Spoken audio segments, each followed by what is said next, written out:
In the winter of 1893, when the snow pressed heavy against the high mountain passes and the wind carried the sound of distant rockfalls, a man arrived at a trading post perched on the edge of the wilderness.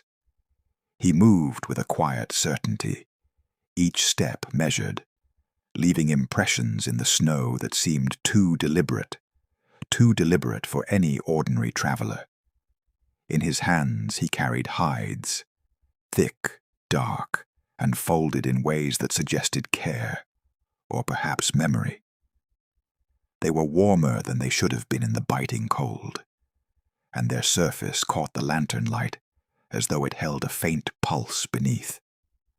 The hairs turned and twisted in directions that no animal could account for, and the inner surface was smooth in places that should have felt coarse, fibrous, natural.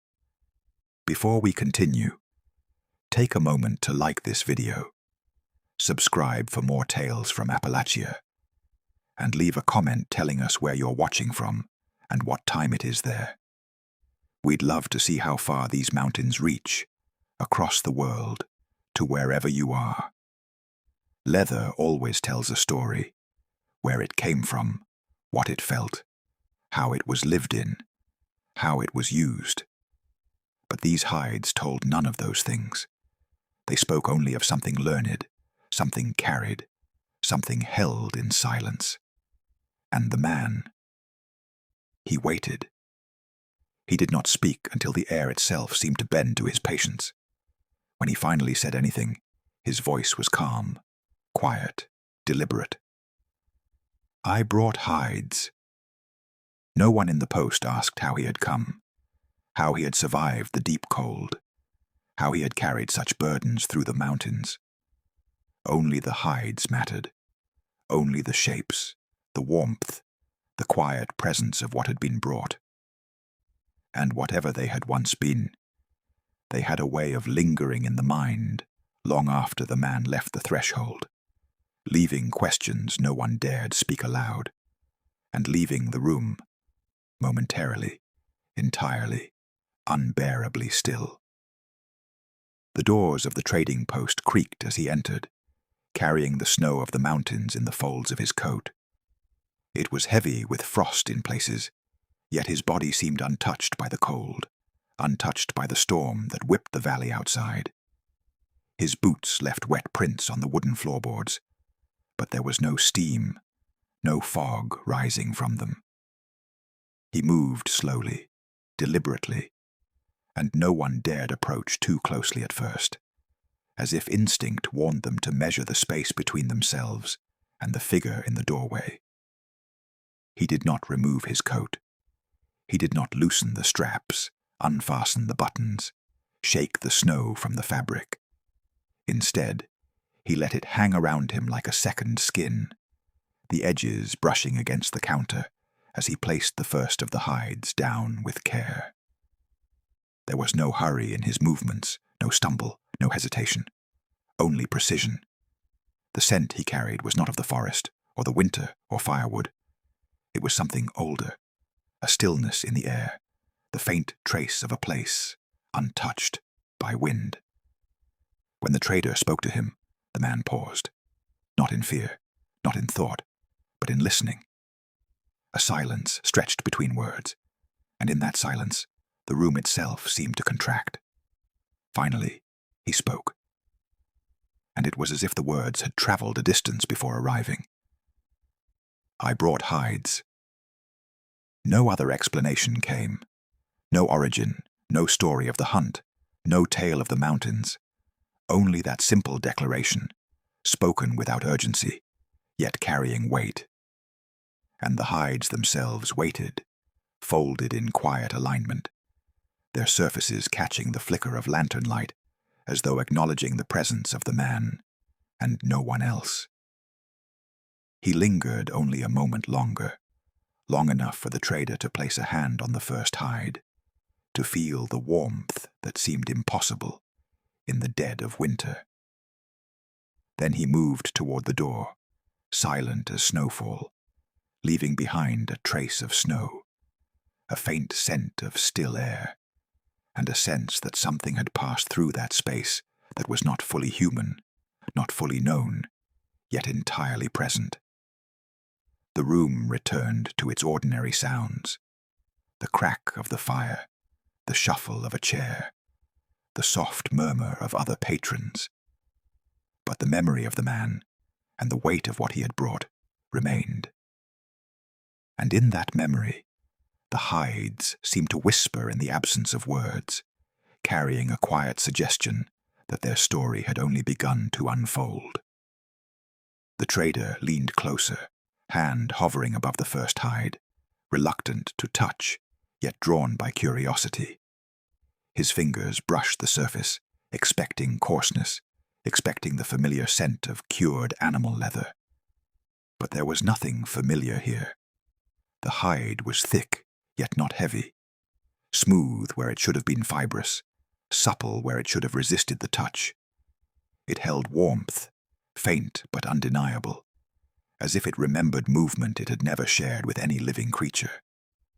The hair grew in irregular whirls, twisting and turning in directions that made no sense. One patch spiraled like water caught in a whirlpool, another stretched straight as a taut line, and yet another changed direction abruptly without pattern.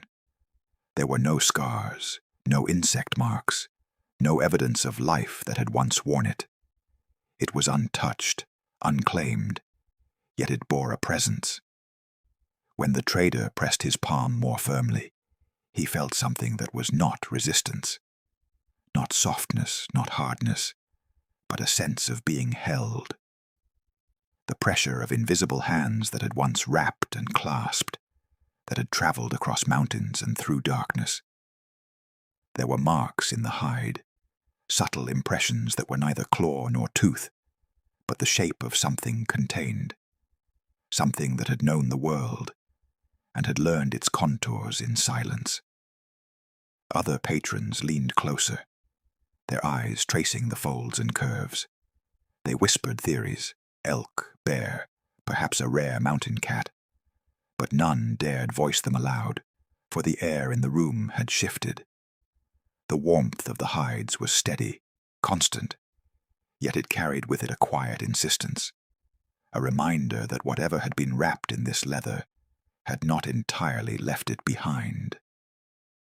The trader pulled his hand back, recoiling not from touch, but from understanding. There were hides, and then there were memories. And these were more than skins. They were carriers of something neither fully alive nor fully gone, something that lingered in the grain and the warmth, in the twists of hair and the folds that seemed to remember shapes long lost to the mountains. And still, the man in the coat waited silently, observing only, patient, as if he had always known the hides would speak for themselves, and that the room, the people, and even the trader himself would be compelled to listen. The trader finally spoke, his voice careful, almost hesitant, as if the very sound of words could disturb what had settled over the room. What animal did these come from?" he asked. The man in the coat did not look up immediately. He paused, letting the question linger between them, as though he were listening to something far beyond the walls of the trading post. Then, slow and deliberate, he answered, "Elk, high country." The words fell flat. The traders, the patrons, even the fire seemed to register disbelief before it had fully formed. They glanced at each other, uncertain, unsettled. The hides did not resemble elk. They were too thick, too irregular, and yet somehow uniform, too warm, too aware, too alive in the quietest ways. No one voiced the doubt aloud. Fear had a subtle way of bending behavior, and the mountain man carried it in the air around him. He was paid, coins exchanged hands, a transaction that felt more like a necessary appeasement than trade. As he stepped back, the lantern caught the folds of the hides one last time, revealing a faint, almost imperceptible glow, as though something underneath was still breathing. and then he left. The snow at the doorway was undisturbed except for the prints of his boots. But something remained behind. Not movement, not a trace of the man himself. The hides were faintly warm. A pulse that no one could explain lingered in the air. The trader touched them again, and the warmth seemed to answer, stretching through his fingers, leaving a quiet unease he could not shake. It was the first lie, or perhaps the first truth denied. Elk, the man had said, high country. Yet the room itself had recorded a different story. And the more one looked at the hides, the more they seemed to insist that their tale had only just begun. One that could not be captured in words. One that belonged to something far older, far quieter, and far more patient than any person could imagine. Night fell over the trading post, and with it came a quiet that seemed to press against the walls, filling every corner with the absence of sound. The hides, carefully stored on the counter, lay in their folded forms, still warm to the touch, still holding whatever memory had been carried into the room that day. No footsteps moved across the boards, no wind entered through the gaps. And yet the air began to thicken with a subtle rhythm, a sound so slight that it could almost be mistaken for the settling of the building, for the soft shift of aged wood. But it was not wood. It was something slower, deliberate, like leather stretching after years of being held tight, of being molded around a shape that had not been seen for a long time. A soft creak, barely audible, traced the edges of the folds. Then another, and another. It was as if the hides themselves were remembering, the contours they had known, the forms they had wrapped, the pressure and movement of something long gone yet somehow present. Not movement in the ordinary sense, but tension letting go, releasing the memory of shape, of weight, of something that had once existed in another world. By morning, the first light seeped through the cracks in the walls. The hides lay exactly where they had been placed, yet something had changed. The folds were altered, subtly, almost imperceptibly. A crease here, a curve there, as if the skin itself had shifted to accommodate what it remembered, to settle into something it had learned in the dark. The traders and patrons who arrived later could not articulate what had happened. There were no footprints, no disturbance, only the quiet evidence of a presence that had passed through without sound, without leaving a mark. The hides waited, folded and warm, as if aware that they had been observed, and that their story had begun to touch the lives of those who had seen them.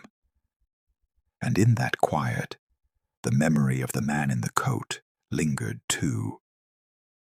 He had brought something with him, something patient, something enduring, something that could wait, and that could teach those who would handle it that the mountains, the cold, and the world itself were not always as they seemed. Weeks passed. The memory of the first delivery lingered in the trading post, like a faint scent, a quiet weight on the air.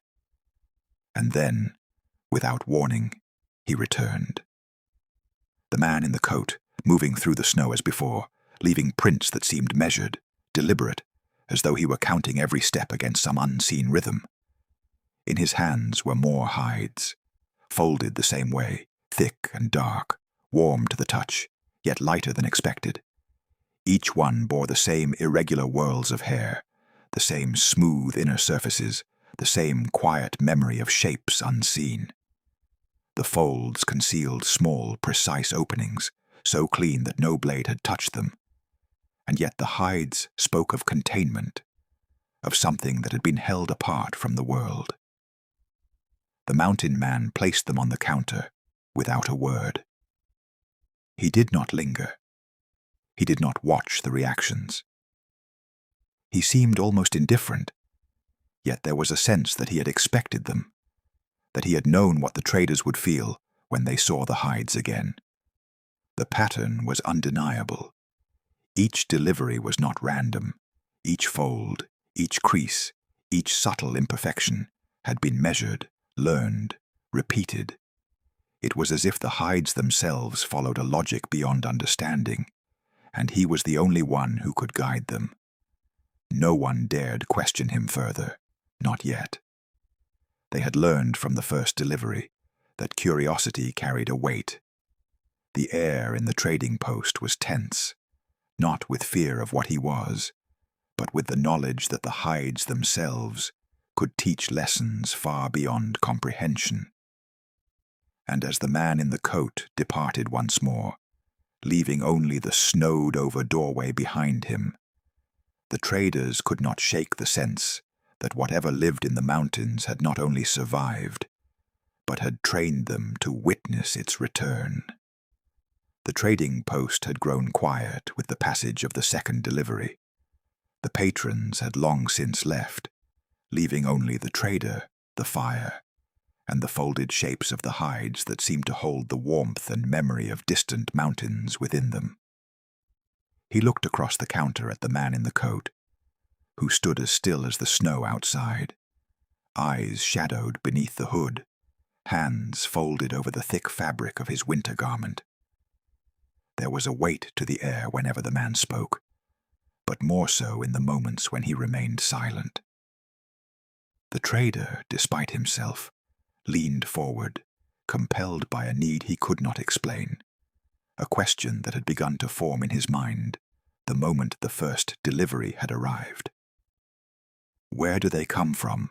he asked, voice low and careful, almost afraid that the question alone might disturb what was waiting in the folds of the hides. The man in the coat did not answer immediately. He paused, as if listening for something distant, or as if the question itself had to travel across some unseen boundary before it could be answered. Then, without hesitation, he said, "High country." But the trader sensed a flicker, a hesitation that the words could not carry. He pressed further, though his heart urged caution. Not just the mountains.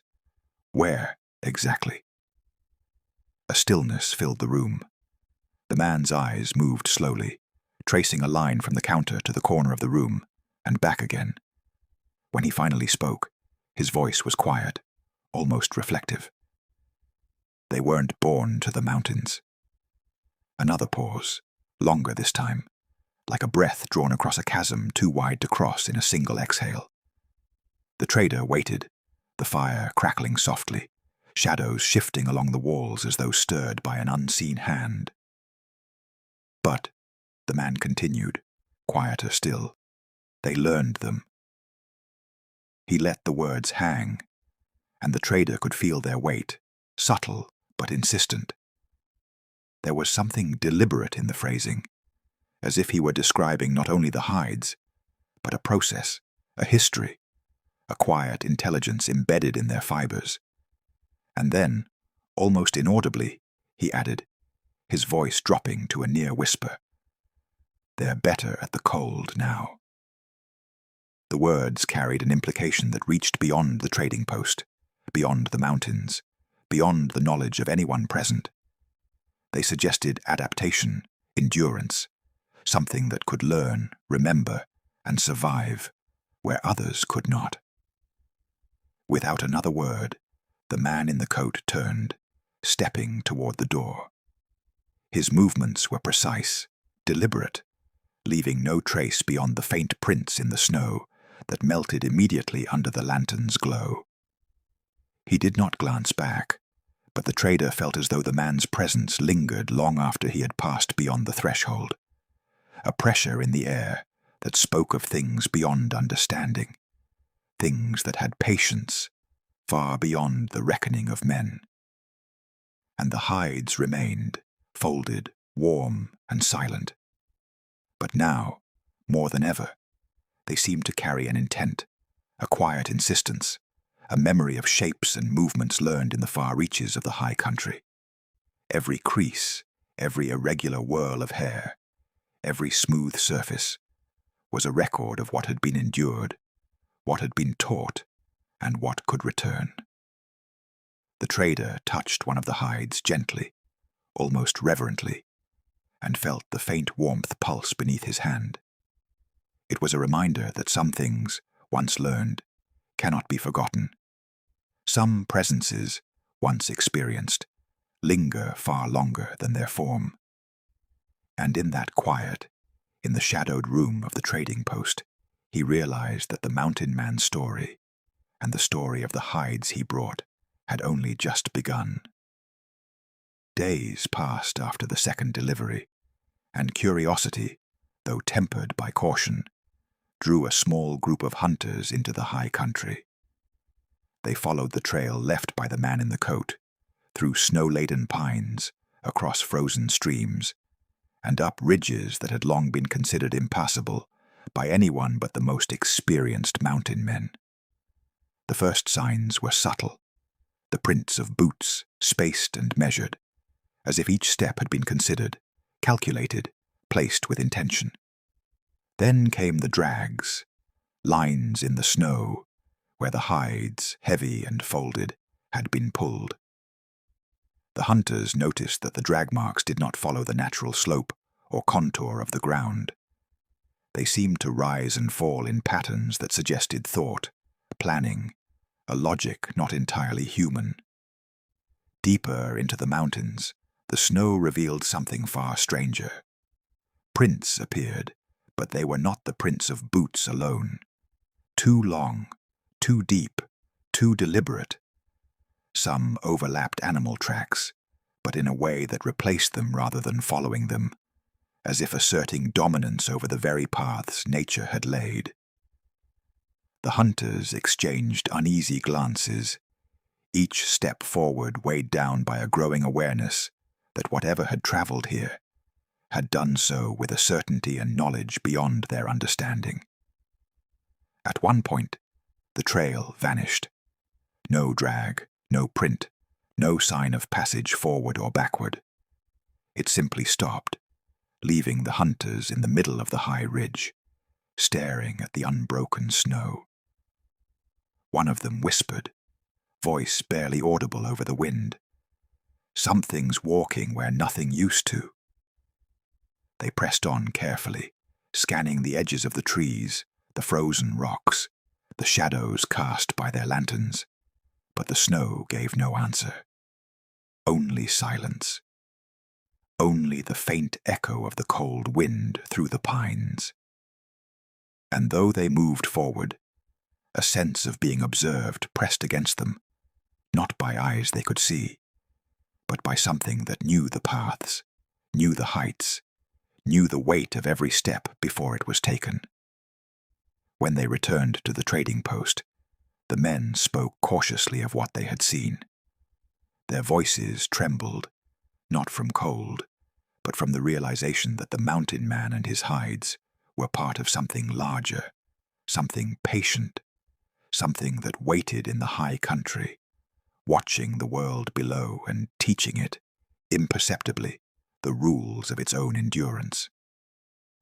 And back in the post, the hides remained folded on the counter, warm to the touch, as if responding to the memory of the trail, acknowledging the steps that had been taken, and silently waiting for the next arrival, the next passage, the next story yet to be told. Time passed, and winter deepened.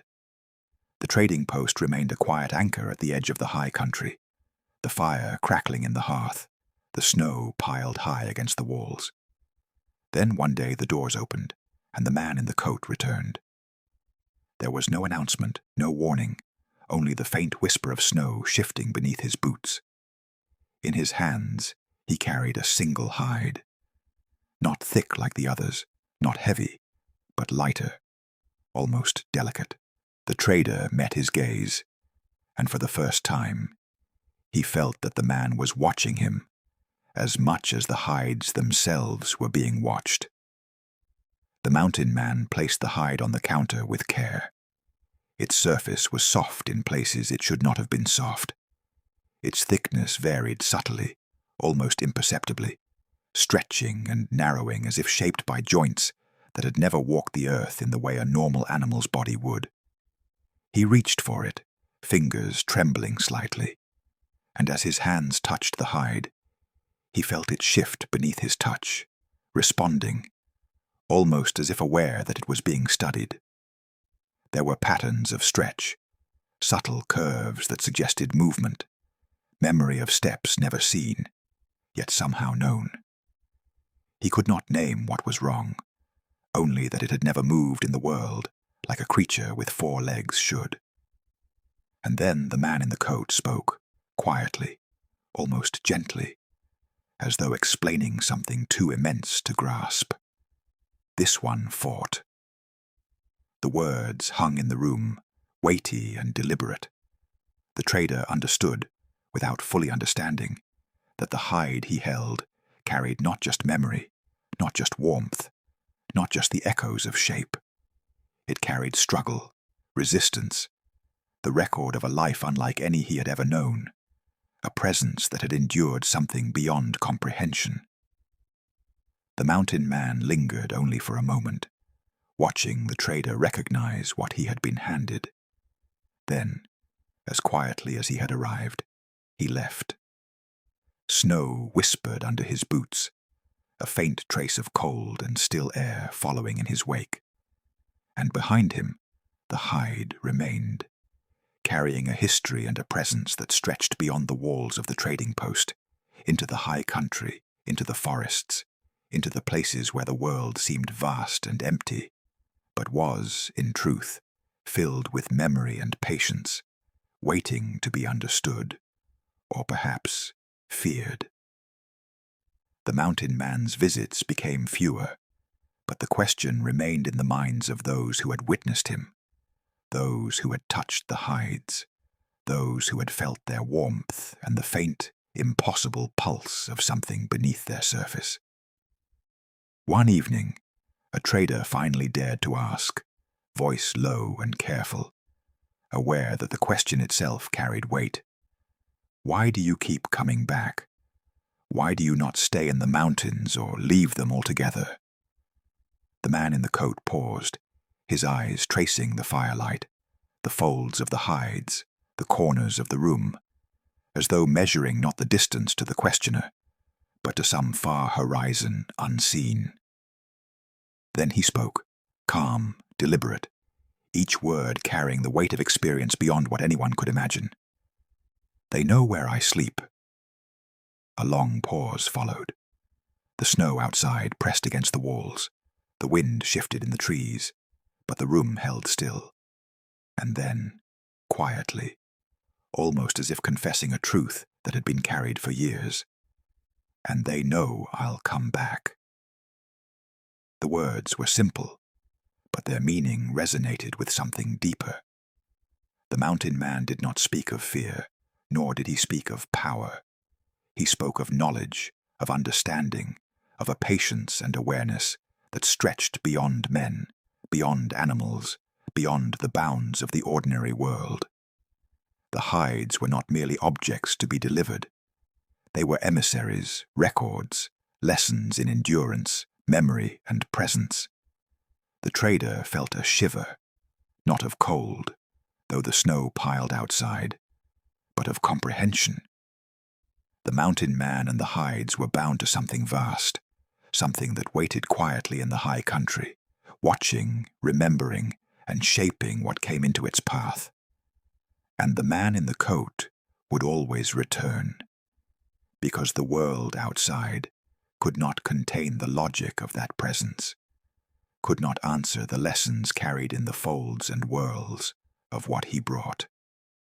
When he left that night, the lantern light flared one last time on the folded hides, revealing subtle curves, soft surfaces, and irregular whirls that seemed almost purposeful.